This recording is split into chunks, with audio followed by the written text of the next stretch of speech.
studying Exodus, a part of our larger study, the Exodus, which is going to go over Exodus, Leviticus, Numbers, and Deuteronomy. Last time we began our introduction into this study, we began, of course, in the actual book of Exodus, picking up right where Genesis left off. The children of Israel in Egypt, where they had been, and this led us to learning about the new Pharaoh, who didn't, it says in Scripture, he didn't know Joseph. He didn't have the loyal demeanor that the past Pharaohs has had at this point toward the Hebrews, or toward the man who had at one point been credited with saving Egypt, and that was Joseph.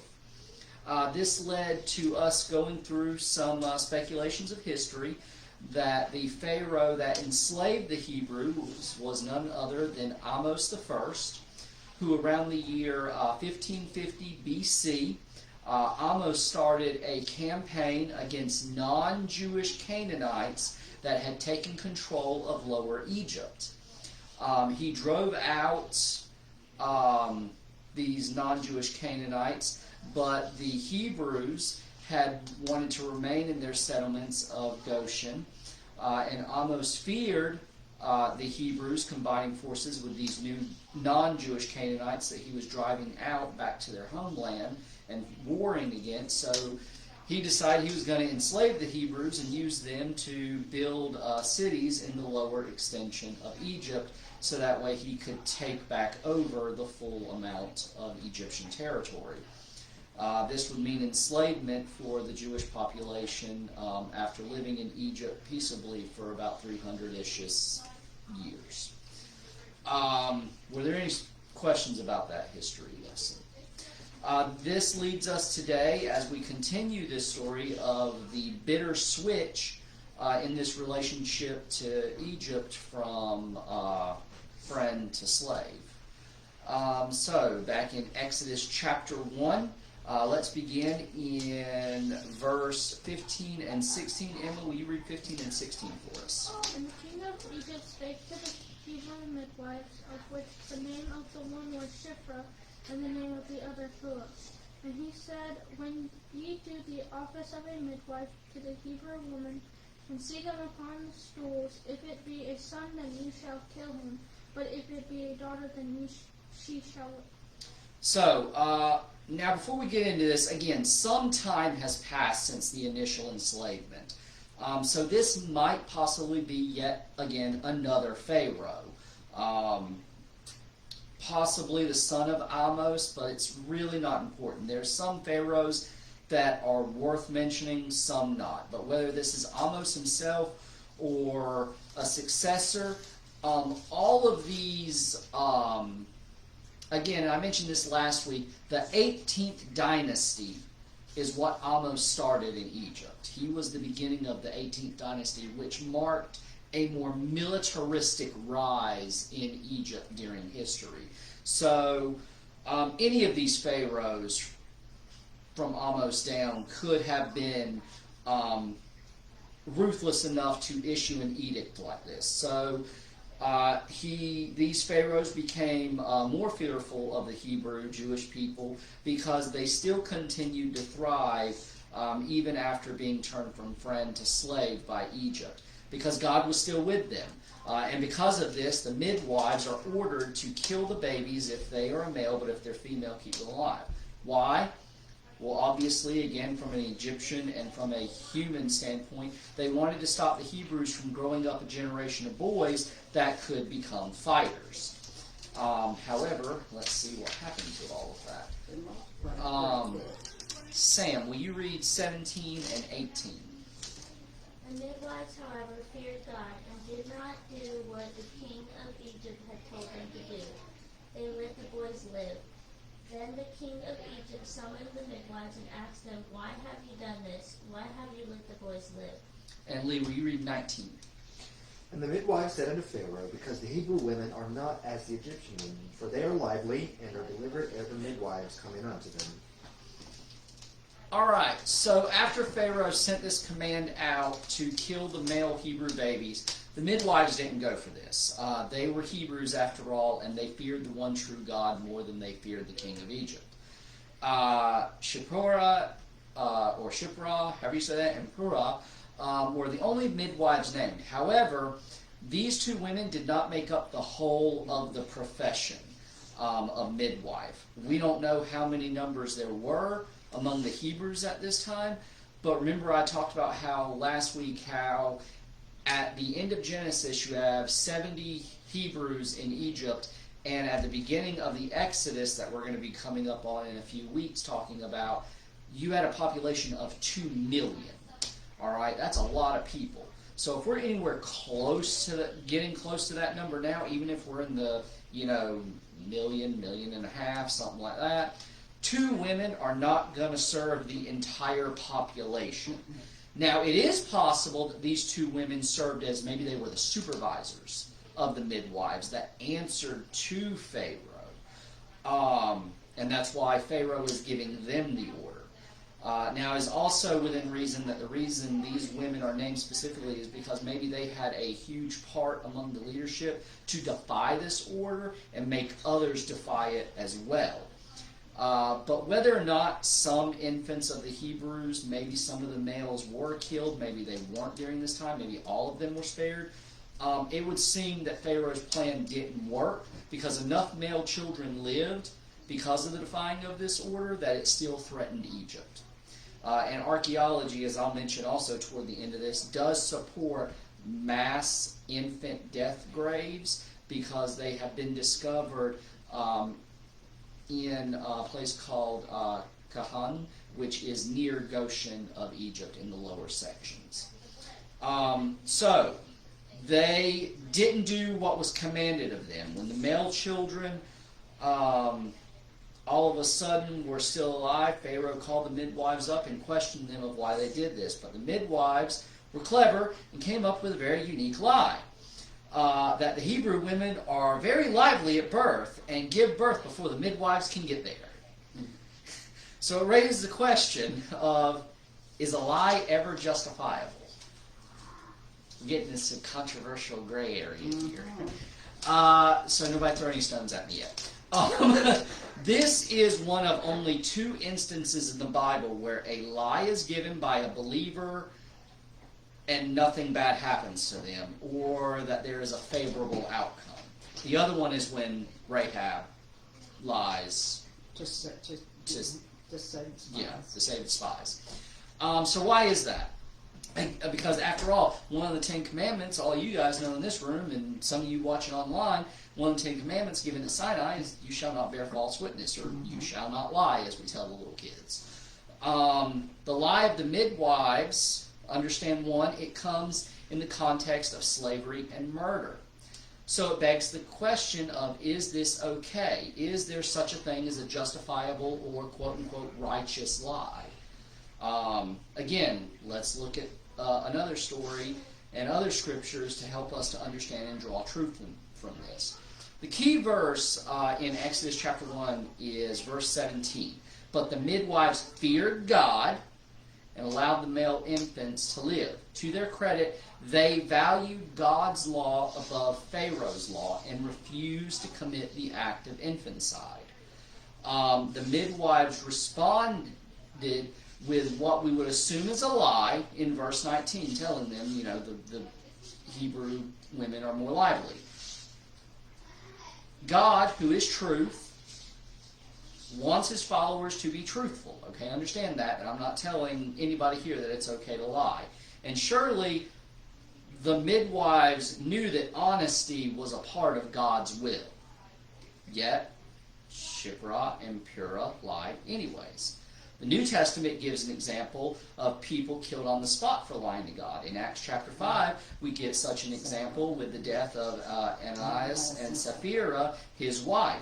So why did the midwives in this story seem to get a pass?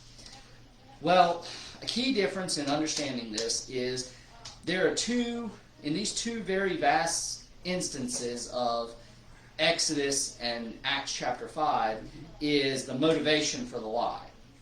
The midwives lied to an Egyptian tyrant to cover their disobedience of an ungodly edict.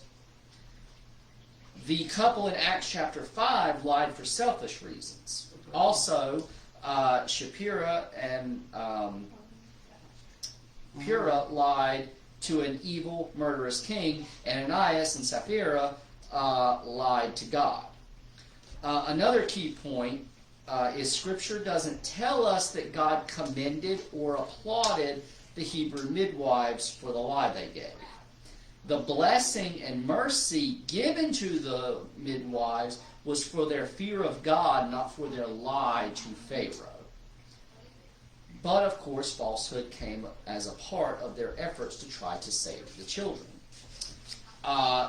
Some say perhaps God overlooked the lie and commended their godly motivation. However, some would also say that technically kind of violates God's nature because sin is never excusable in any cases.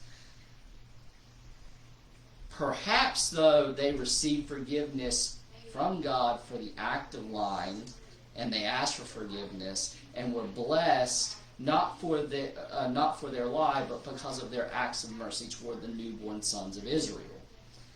And this is where it's going to get really complicated.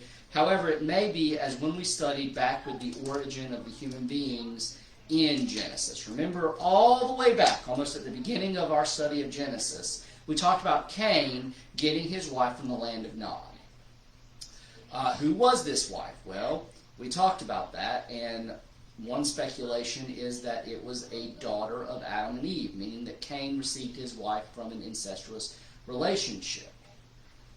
This also meant that, of course, if we go with that route and the earth started with two human beings, as we believe, then that means a lot of inbreeding is what occurred in the early years of human history. We talked about this as, again, it's not something that God allowed specifically. It wasn't God's will, but because humanity was in a fallen state of sin, that is what happened.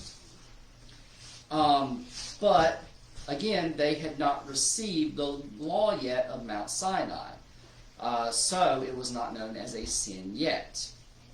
With this lie of omission, or this half-truth that the midwives are giving to Pharaoh, since the law of Sinai was not given yet, thou shalt not lie was technically not given toward the Hebrews yet. So it may be the case that when we studied the whole Cain and his wife from the land of Nod, we looked at Romans chapter 5, verse 13, which tells us that before the law was given, sin was not imputed or put on us, unless it was a specific situation like with Sodom and Gomorrah, where punishment was rendered directly after. So speaking of this half-truth, it is possible that that's also the case with this, and why the women weren't punished for lying to Pharaoh, because again, Romans also talks about how you're supposed to obey those who are put over you. And in this case, Pharaoh was definitely over the midwives. Does that all make sense? Okay.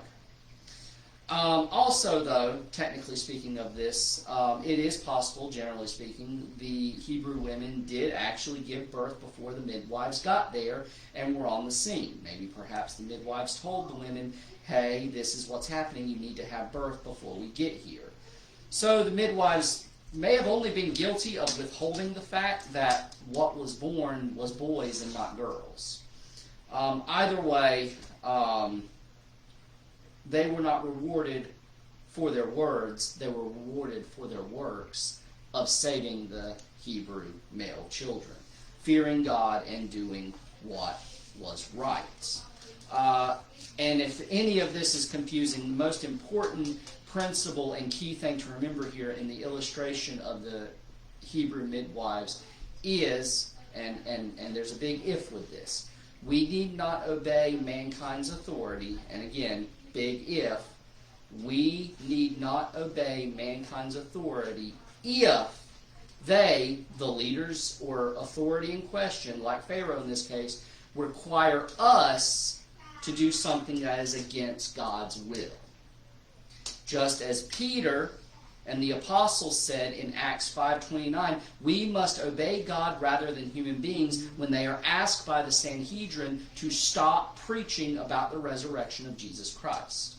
And he clearly told them, we can't. We have to follow it. And of course, they were beaten, flogged afterwards. The Hebrew midwives obeyed God's will before Pharaoh's will, and that is what this whole story is about.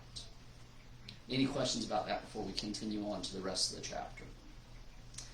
Shu, will you read verse 20 and 21? Therefore God dealt well with the midwives, and the people multiplied and waxed very mighty. And it came to pass, because the midwives feared God, that he made them houses. And Miss Bonnet, will you read verse 22? So Pharaoh commanded all his people, saying, every son who is born you shall cast into the river, and every daughter you shall save alive. So, with the male babies being saved from Pharaoh's command of death, and the midwives not doing what they were told, the Hebrews grew and grew and grew, as Scripture states, till they were a mighty people.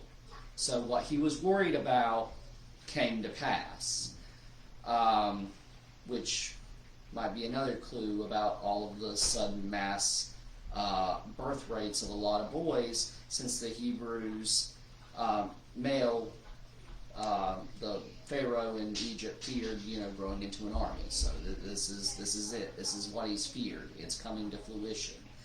But Pharaoh wasn't going to let that slide.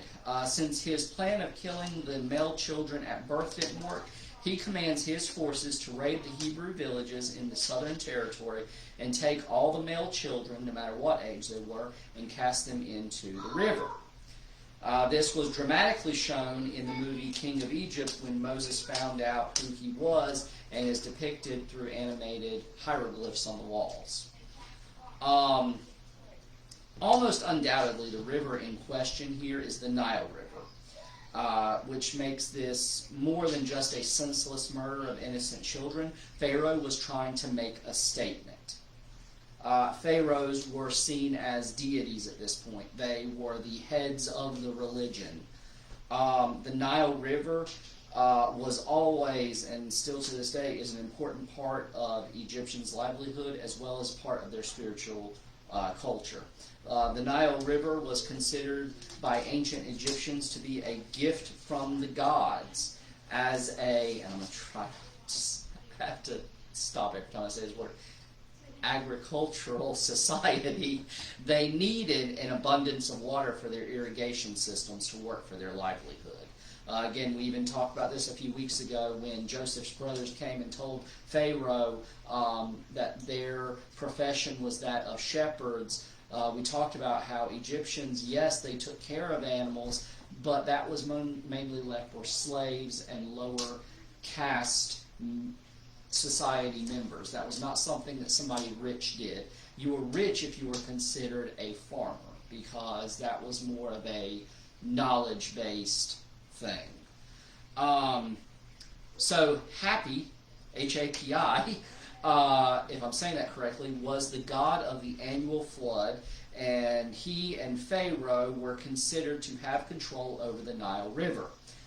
The east was thought of as a place of birth and growth, and the west was considered to be a place of death, as the sun, as the god Ra, the sun, underwent birth, death, and resurrection each day as it crossed the sky. Thus, all tombs were west of the Nile, because Egyptians believed that in order to enter the afterlife, they had to be buried on the side that symbolized death. So, throwing the Hebrew children to their deaths in the Nile, Pharaoh was making a statement that our gods, our way of life, and our might is greater than yours. It was a means not of just getting rid of his enemy, but it was demoralizing to the Hebrews and to their God, the one true God. And now what's sad is those children probably, obviously, were not left in the water, as it would have contaminated the water of the Nile River. So the Hebrews were probably tasked with retrieving the dead bodies of their own children, and that's how we have the mass graves that have been unearthed in places like Kahan, which is near Goshen of Egypt. But God had still not abandoned the Hebrews, and next week we will continue our study into chapter 2. Any questions about this study tonight? Any comments online I need to answer or anything? Okay. Well, guys, be sure to also watch this on our YouTube channel, Guardians of Christ Ministries, I think. Or maybe it's just Guardians of Christ. I'm not sure which. I need to check on that. I think it's Guardians of Christ Ministries. But we are posting these on YouTube as well to keep an archive of them. So that way, if you miss out on one, you can always go to our YouTube channel. So that way you're not scrolling through many, many hours of Facebook feed to try to find this video. So guys, join us as we continue through this study of Exodus and looking at how God delivered the Hebrew people from Egypt. If you have any questions, please comment on the videos down below, or you can always message us directly through Facebook. And I hope y'all have a wonderful Easter, and God bless. I think on Facebook.